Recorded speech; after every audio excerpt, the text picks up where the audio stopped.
Hello and welcome everyone to another day of MSI 2023. I'm Azael, I'm joined here by Dagda, and finally, Flowers has arrived, traveling to an international tournament here for the first time since 2019. Thank you, gentlemen. I appreciate it. I'm excited to be here. It's JDG and the Golden Guardians in the final match of this stage of the bracket of the tournament. JDG has never been to MSI before. Golden Guardians has never been to international competition before, and now I want to see both teams leave it all here on the stage. I mean, there's a huge amount of pressure here up against for JDG, or GG against JDG. Shingdong Gaming are absolutely insane at the moment. Like, it's going to be an uphill battle, but we'll have to see if Golden Guardians can try and fight back. It's easy for Golden Guardians. You just focus the weak link, and oh wait, Ruler's in the bot lane, so we're not going to go there. Okay. Well, oh, Knight's in mid lane. Maybe not going to be there either. Well, we could just go. We can invade Kanavi. Okay. Oh, that's gonna be a problem. I'm not sure where they're gonna go.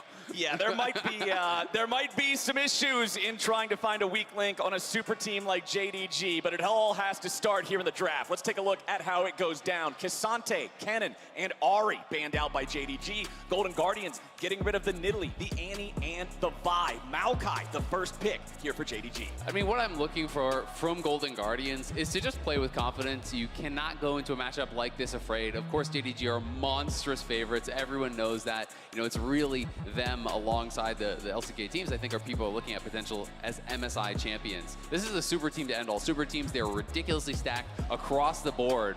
So I want to see GG go with new picks, go with confidence, look for fights, just have faith in your abilities and hope that you can make something magic happen. I mean, this could be one of them. It looks like Ripper hovering at carry here. Velvet and Kha'Zix are the two. That would be so sick to see them brought out. Aphelios already locked in as well. I know from back domestically, Ruler definitely preferred to go towards the Jinx, so I imagine we're probably going to see that as a response, but I'm excited to see if they do bring out something different, but it's back to basics. I'm sorry, gentlemen. Sejuani just far, far too powerful throughout. Honestly, the entirety of spring, this champion has been a very big presence in the meta. Yeah. Not surprised to see it locked in here in the game one. But JDG, they're going to lock in the Jayce for themselves, as well as the Jinx there for Ruler in the bottom lane. All right, so I'm looking for a melee pairing here from one of the solo lanes now, you know, for Licorice, for Gori, and where are they going to go? Licorice had been known to go towards a lot of carries during playoffs, you know, things like Olaf. He's willing to go towards really aggressive picks. I think that could be a strong pairing, unless they want to bring out something like Azael perhaps for Gori. Yeah, I think they're going to struggle a little bit, though, if you end up going towards this super short range, because just look at how much range is there with the Jayce and the Jinx now locked in. It feels like you need things to try and close the distance, and Nautilus does fit that bill relatively well. So we've got a Nautilus, we've got a Sejuani on the side of Golden Guardians, as well as the Aphelios there to be the big damage carry. This is how the Golden Guardians have played a lot of their games, putting faith in Stixxay, putting the economy and the resources in Stixxay later on, and he's got these guys for the CC and the front line to protect him. But that range that you're talking about on JDG, you gotta be careful against. But this is also what we've basically seen coming out from the LCK teams, right? Like, you stick the Nautilus mid, you go for these mega tanks in front of your Aphelios, and just have a bunch of engage and let the Aphelios do the work. So it definitely feels like Golden Guardians have kind of taken a leaf out of that book and are going to go for that style. Yeah, it'll be interesting, right? I think that Nautilus could also easily be going down towards Huhi. It is obviously a flex pick. The Jayce could be Knight or 369 piloting this, so there are flex picks on both sides. You know, Huhi is not one to shy away from these engage champions. Even when they're not meta, he loves going towards these early aggressive engage champions like the Set, the Amumu, things that are really in his wheelhouse. Well, the first half of the draft sees us looking at junglers and marksmen for both teams, as well as what could be a couple of flex picks there in that third slot. So with the second half now coming around, it's Golden Guardians focusing on the supports. They want to take out the Lulu and the Renata. Both are adept at enabling and supporting hyper carries like a Jinx, so they don't want to deal with that, while JDG is looking at some of the things they've already drafted, like a Maokai ult, for instance, and saying, let's keep Silas off of the table for that. Yone, also one of those picks that not everybody in the world plays, but Gori is comfortable on. Yeah, absolutely. And clearly JDG is not convinced that this is a Nautilus mid. They're still banning out some of the melee carry pairings that Gori would be playing here. Silas is always an obvious one for me when Sejuani comes through, so it's going to be Sion top. I do think we're waiting for 5th pick mid, unless they're going to go for a really spicy support counter pick. I do think this is likely to be a support Sion, but we'll have to see what they want to do. Clearly, Golden Guardians trying to hold that till the last moment to really try to pick for some sort of an advantageous matchup. If the Gwen were to come through, it's really only carry versus carry matchups that can have much of a chance in it. So the Sion is going to be so much on that back foot, you know, really just trying to absorb the pressure, trying to survive. Yeah, and I think now you just lock in something like a Thresh here in the bot lane, make sure that then, Gwen can take care of herself, Maokai's going to be fine to play front line, and you've got that reposition tool if you need to for some of these long-range carries. Disengage isn't always a bad option as well, so it could be the Braum too, but it's the same idea. Look, let's just try and keep Golden Guardians at bay and free hit them from the back line. Well, a little bit more time. Okay, the Braum going to get locked in there, so not something as much of a get-out-of-jail-free card as a Thresh would be or something that can save Jinx directly, but okay, we've got the Jax locked in, and yeah, that means Sion is now switched over, because you guys were just talking about, hey, Gwen's only really threatened by another carry. Yeah. Well, here comes the Jax copter. So I was thinking that it was still going to be Nautilus support, but I wasn't expecting the Sion to move towards mid, so this is interesting, because normally, as I was saying, Licorice is willing to play these carry matchups and see what he can get done. Jax is one of the carries I do actually really like into the Gwen. I do think it can sometimes be difficult early, but if you can actually get up to a couple items, you can definitely start to outscale. You can start to win out in those 1v1s. More difficult to team fight on the Jax, I would say, than the Gwen on the other side, but Sion is going to try to slot in a similar way that a Cassante would mid, and Sion is a great matchup into the Jayce here. You can even go towards something like Comet if you want. It's not a long lane, so it's difficult for the Jayce to really abuse this, and I actually like what Golden Guardians have drafted. Yeah, I think it was a really good idea. The only thing I'm worried about is just the amount of push they have then in mid and bot, like the opportunity for them to try and put some pressure on towards River. And that's kind of where JDG have found a lot of success in the early game when you look at them domestically, is trying to find ways to use that push with Kanavi and get aggressive. It's why they have the most kills in the early game across the entirety of the LPL. And not only do they have all of these kills, it's not like they need to have more numbers there. These guys are adept. They are so individually skilled. For Golden Guardians, they've got to have their heads on straight coming into this matchup. You cannot be trying to take some YOLO trades. You cannot be trying to ego on JDG, because this is a team that is absolutely merciless, and especially in the early game. Absolutely. I mean, they are just ridiculously strong individuals. I would say, and I don't know if you agreed, Dagda, but I would say JDG is the best laning team in the world. I think that they are just so tough to deal with because of that, because every lane is so damn strong. Oh. He can just go either. Not gonna be able to get anything. I know. It's the appearance of everybody pouring out of the fog. It's like, man, I do not want to be around here any longer. So 369, he'll get himself out of there. Featured matchup in the top lane. 369 versus Licorice. Okay. We have a spicy matchup to start it, and JDG are actually looking for something here with the Braum. We'll see if they can tag. They're fine, so they should be able to back it off, but they do get at least a little bit of that first strike gold. Worth noting, it is Ignite TP for 369, so he is really going more for that 1v1, less for kind of the team fight prowess. A lot of people would go Ghost if they want to go more for the utility, but Ignite gives you that kill pressure, especially early on, where I do already think this is a Gwen-favored matchup.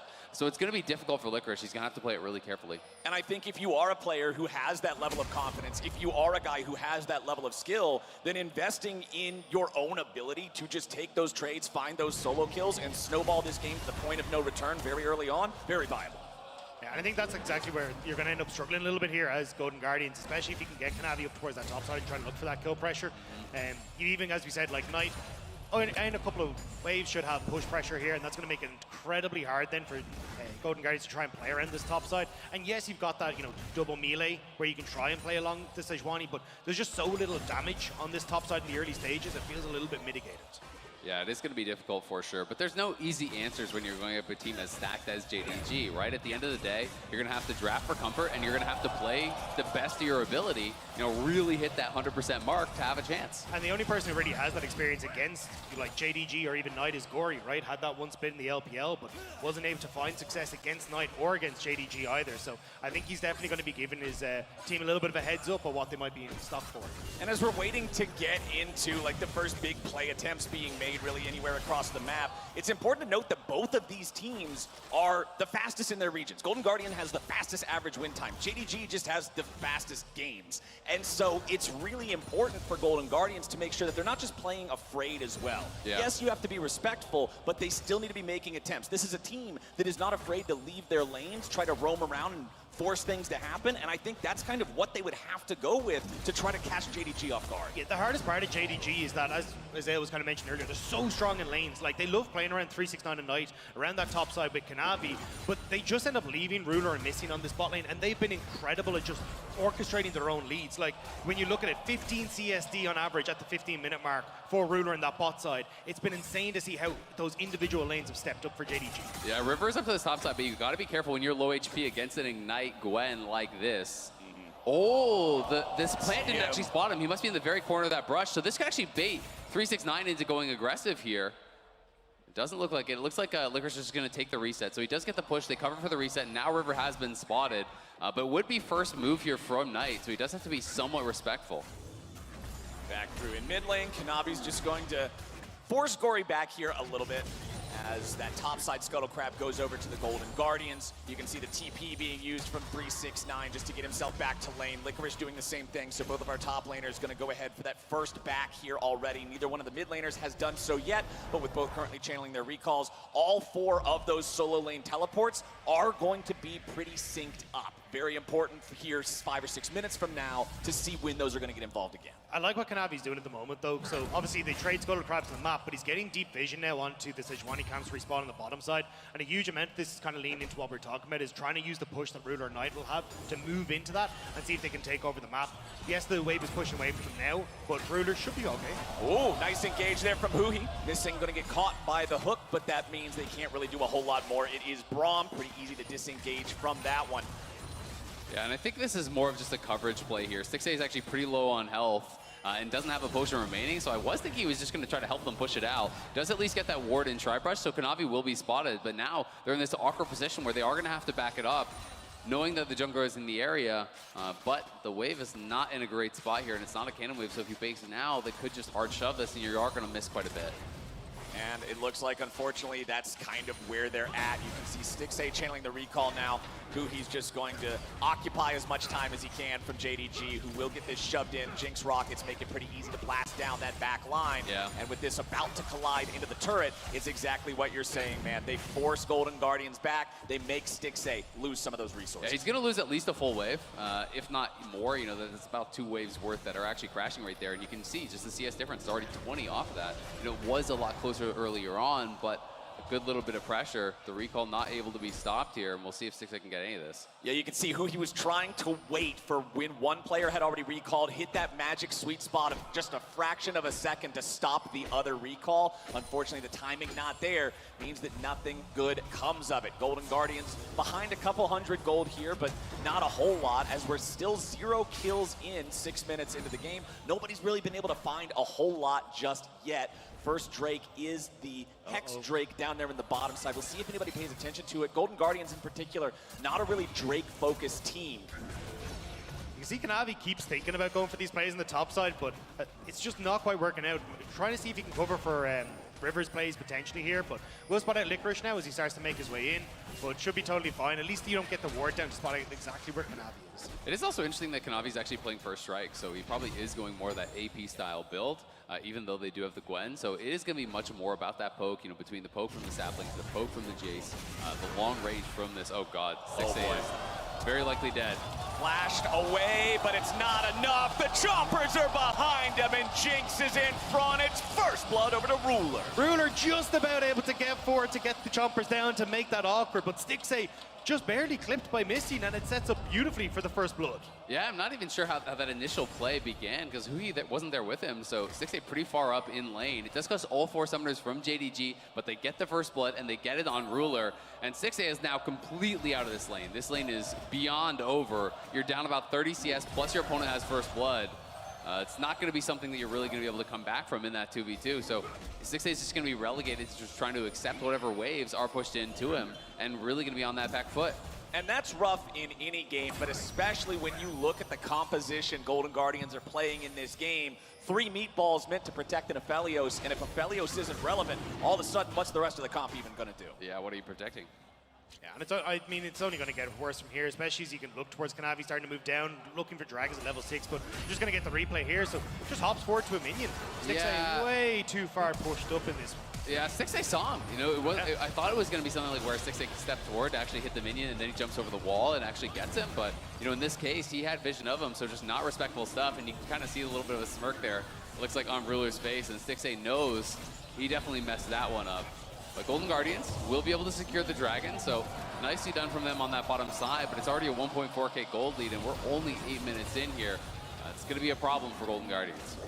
Golden Guardians can at least take that consolation prize with the dragon. 8 minutes in, so not exceptionally early, and they still have to deal with the problem of you're only one Drake there. So if they keep building gold up gold up against you like this, well, you're not going to be able to continue just walking in and taking. And I imagine that they'll be able to move up towards Riftchild here as well for JDG. You can see the resets from Ruler are missing on the bottom side. Kanavi's already up here, so they can start to rotate towards mid and make sure that they've got the quicker move as Kanavi already moving over. Yep, you can see the pathing from Ruler and Missing just heading straight up into the top side there. Kanavi now inside the pit, throws the sapling over the wall to give him an extra heads up if Golden Guardians are moving up behind that pit instead. As Licorice gets into the 1v1 with 369, but it's not a fight that he's winning, especially not with Kanavi on the way. 369 drops the ignite, forces out the flash from the Golden Guardians top lane. Yeah, Licorice had to flash there. If he got hit by the slow, that would have been a disaster as the rest of JDG were on the way, but now Golden Guardians trying to contest. Golden Guardians looking for the engage. Huhi's already found it. They go in. They manage to find the kill on Ruler, and the Golden Guardians are on the board. A big hook there from Huhi. Flashes in, finding a Ruler who had no sum, so they're going to get that kill. And they should be able to claim the Herald here as well. So Golden Guardians going right at him, not shying away from this fight. They knew they could capitalize on the fact that those summoners were missing. And it is 369 cheating down. It looks like JDG potentially want to re-engage here, but 369 does not have his ultimate. Neither does Kanavi. Ruler is also on the bottom side, so be a bit of a weird one if they wanted to. Missing stepping forward, yeah, I think he's just going to go top side, but might get caught. Yeah, it's a little bit of a weird pathing though. You know, JDG were kind of like, Ruler's heading bot, but JDG were still hanging around in the area. Support's still staying in that area. So potentially Missing was worried about a collapse onto 369 because he was trying to reset that wave. So staying top to maybe just cover him. It kind of baited Stixxay to move back up towards the top side as well. So you're actually going to get a bit of free time now for Ruler on the bottom end of the map. So at least it does kind of work out slightly for JDG where they get at least that play back. But big win for Golden Guardians managing to get that rift. Yep, Golden Guardians still about 1,000 gold behind, but with the Herald and the Drake now in their pocket, it doesn't feel quite as bad. We'll have to wait and see what sort of situation they're going to use that Eye of the Herald in to see how much value they can get from it. But River now looking for an opportunity on 369 here. No Ghost, no Flash, no defensive summoners available here for the Gwen. He will not escape, and Licorice gets the kill. Well played by Golden Guardians. They get that Herald, they get a kill back on this top side. The entire gold lead is Ruler, so Golden Guardians can fight anywhere that Ruler is not and be on even terms, right? And they are not shying away. They're trying to attack these missing summoners, attack these missing cooldowns. 369 had really overstayed his welcome. You know, Missing was up there for a while, helping him to reset the wave, but he greeted, potentially trying to finish another item and tried to push out that X wave. Gets killed for it. And I mean, we might even see the punishment now again on bot side. River immediately moving in here. Ruler's flash isn't quite up, does have the Ghost available. River looking for the engage here on bottom side. They missed the Glacial Prison, but they got the follow-up coming in from Nautilus. Ruler tries to get away, but Huhi goes fishing, and River lands him a kill. Second death on Ruler this game. Huhi finds Kanavi and also Missing. They're just going to continue to push in. They can easily take these plates here. And the Herald comes out. They're thinking about fighting these guys here a little bit, but Stixxay's not around to do any damage to the enemy targets. They gotta be careful about this. Knight's making his way down here. Golden Guardians trying to disengage. Huhi's sticking around too long. He gives away a free kill. And now Golden Guardians have to retreat even further. River and Stixxay take damage from the Super Mega Death Rocket, but they'll escape before night arrives. They do lose their support, but they get a kill on Ruler. They get 3 plates on that bottom tower, and that is really, really big here. They're trying to get some gold back on Stixxay. He was over 1K behind. He's now down 500. It is unfortunate that they haven't been able to give any of these kills to him, but still, Stixxay's back in it, and Golden Guardians are being competitive. I was going to say, Golden Guardians are playing this incredibly well. Yeah. The fact that they're using these advantages elsewhere to now bring it down to Stixxay to try and right some of the wrongs that were there. Like, this is exactly what you need to do. As we said, this composition relies so heavily on Stixxay, so the fact they're getting him back into this game is so crucial. And you can see Divine Sunderer completed on Licorice. Up there in the top side, having that mythic item, we know how effective that makes Jax. The stronger trades, the healing. in a carry versus carry matchup, if one of these guys can start getting that momentum, start building that up, it becomes difficult to answer. Here's another look at what went down in bottom lane. This is actually just great from Huhi. Hex Flash over the wall, max range hook to that wall there, and then actually able to get in range for the ultimate. So even though it's a nice sidestep on River's engage, Hui's been on point. Hui's been such a monster all MSI long. Like we were praising his set earlier on, his Amumu engages and planes were absolutely insane, and now we're seeing it against potentially one of the best teams in the world. Huhi is stepping up huge for Golden Guardians. Yeah, overstaying a little bit here, trying to get those plates. They do get the third plate, but it is Huhi giving up his life for it. And Golden Guardians right back to the river here, going to be trying to take their second dragon of the game.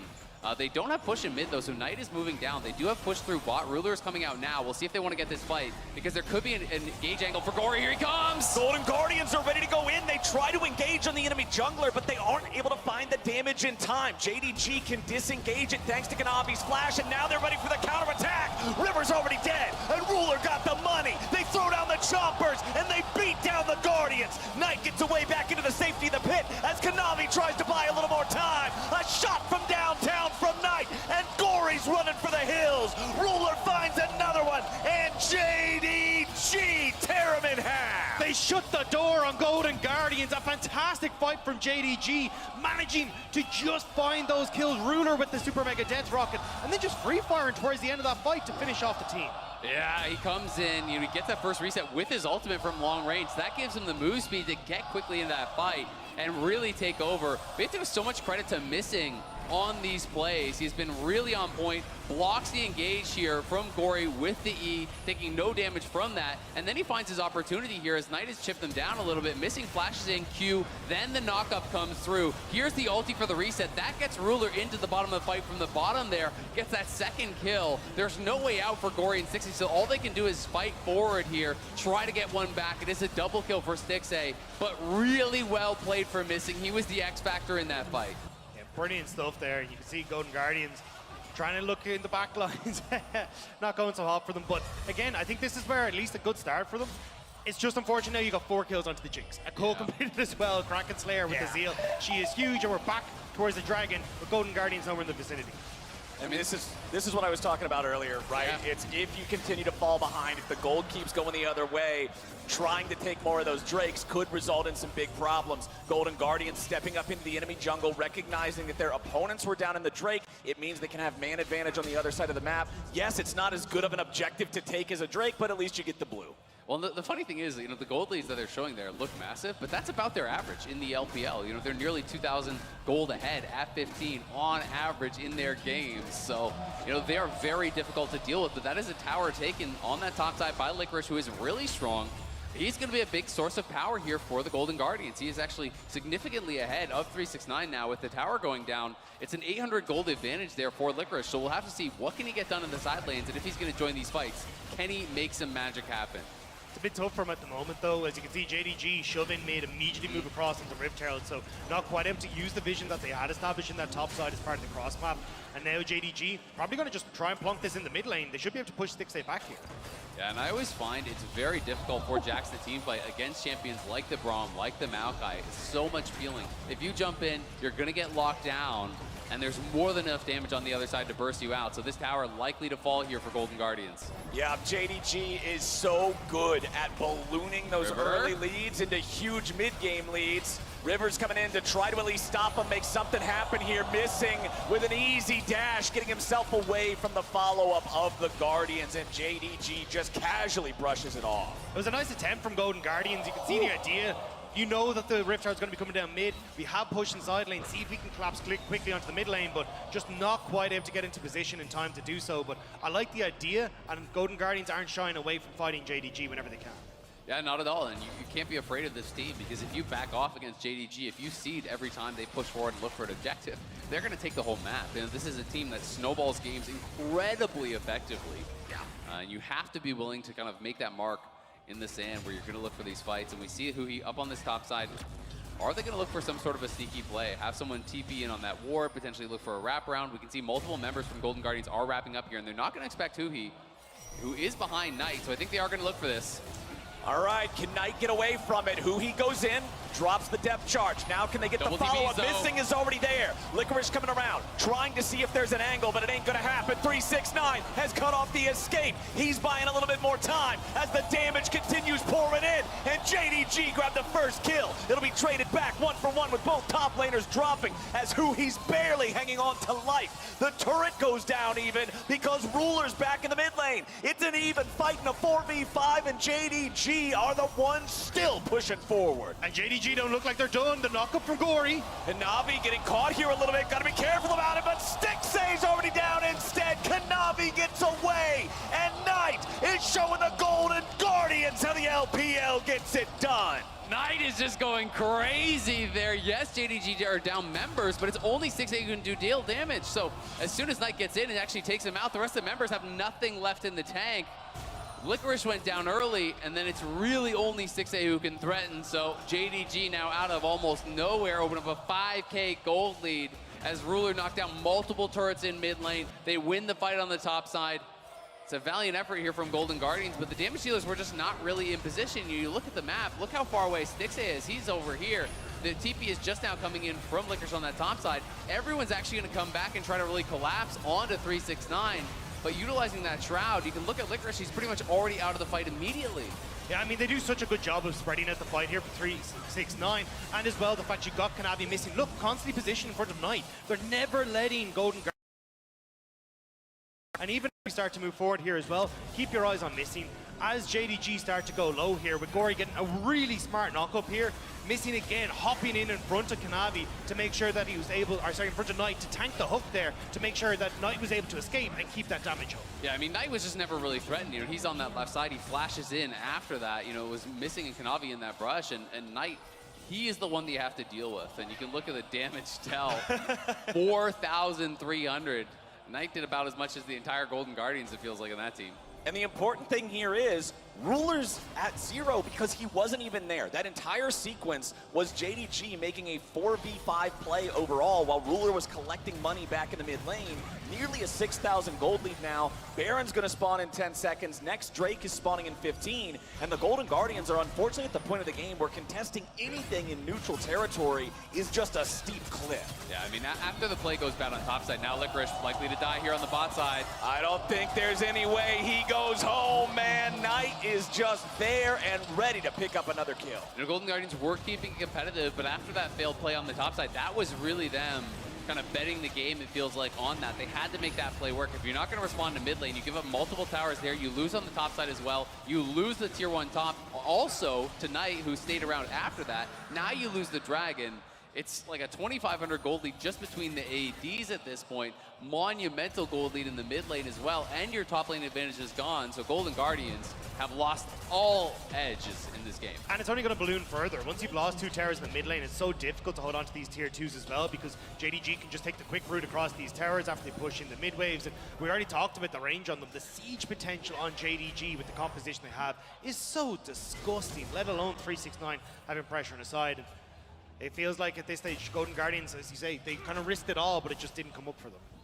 And I'm glad that at least they tried something. I'm glad they took some sort of a risk, recognizing it was going south way too fast. Yeah, it didn't work out, but it's better to at least put up a fight than just hope that they mess up. Because a team like JDG is not going to casually throw the game against you for no reason. Yeah, absolutely. I mean, in the first 15 minutes of the game, Golden Guardians were staying very competitive, but JDG really showing their class. They're just outplaying in these team fights, and it's a trend we've seen, you know, for 4 days in a row now, where these LPL and LCK teams, you know, in the key moments are just outplaying their LCS and LEC counterparts in these fights. They're finding better coordination, they're finding better map movements, and if you go for these fights, and if you're trying to force, you know, team fights over and over and over, these teams will kill you through side lanes.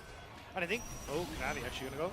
Navi leading the charge there, but can't lock anybody down in any sort of meaningful way. He was pretty far ahead of the rest of his team. Yeah, exactly. Just letting them know, if anybody was behind me, you guys were dead. Well, and it looks like they just want to set up here potentially around the Baron. It is going to be that Ocean Rift, which is so nice for Maokai, especially when you're playing AP Maokai. All the additional brushes that do spawn makes it a nightmare to actually walk through here in clear vision, unless you have someone like Gori actually doing that first. So It's going to be very difficult for them to control that area, and we know that JDG has a tremendous amount of damage, so if Golden Guardians lose control on that top side, there's always the threat that they're just rushing down Baron. And when you look at JDG, they're number 1 or number 2 in a lot of stats in LPL, and their objective control is no different. These guys are absolutely adept at controlling all neutral objectives, Drakes, Heralds, Barons, and for Golden Guardians, that's why I had to bring it up earlier. These neutral objectives are so hard to fight for in this game state, but Golden Guardians are getting into it now a little bit. Missing here on the front line, picked up by Stixxay. Golden Guardians get 1, but JDG doesn't want to just let him get away with it. Stixxay's got 200 HP. He tries to disengage, and 369 forces the flash. And no one's blocking those shot blasts for Stixxay. You know, you have all these meatballs on the team here. You talked about the juxtaposition on the other side where everyone is just stepping forward and blocking things for Knight. No one was doing that for Stixxay. He shouldn't have had to use either summoner. The only reason he does is because no one blocked the shot blast coming through from Knight. And now they're just going to go straight back to that Baron. Sure, you got the kill, but you lost out on the trade. Golden Guardians should be aware of this, so they're going to have to try to get out here as fast as possible. We'll see if River can make some magic happen. River hoping to maybe find a miracle steal, but no, sir. Kanavi's got the smite, he's got the confidence, and they pick up the kill on River for the cherry on top. It was a nice attempt, but there's not really much you can do now. Gori might be in trouble. Gori trying to get away from the collapse of JDG, but it's the Golden Guardians who are falling to pieces. 369 picks up his 3rd kill of the game, and a Baron-empowered JDG can push down mid. Knight recalls, but he has his teleport to join back up, drops it on the minion as soon as it gets to the turret, just guaranteeing they can push into the base now. River's back in 5 seconds, but Gori's still dead for 25 more, and JDG is already 10,000 gold up. They're pushing straight into the Nexus turrets. The Maokai ulti goes down. They bind plenty of damage onto Huhi, onto River. Huhi barely gets out, and River's at 100 health. Licorice tries to stand and fight, but the Jax is down, and Knight is unstoppable. JDG take game 1 and smash the Golden Guardians. An incredible performance from JDG. A lot of people waiting to see exactly how they would look showing up at the international stage, and they are looking absolutely spectacular. The golden left hand.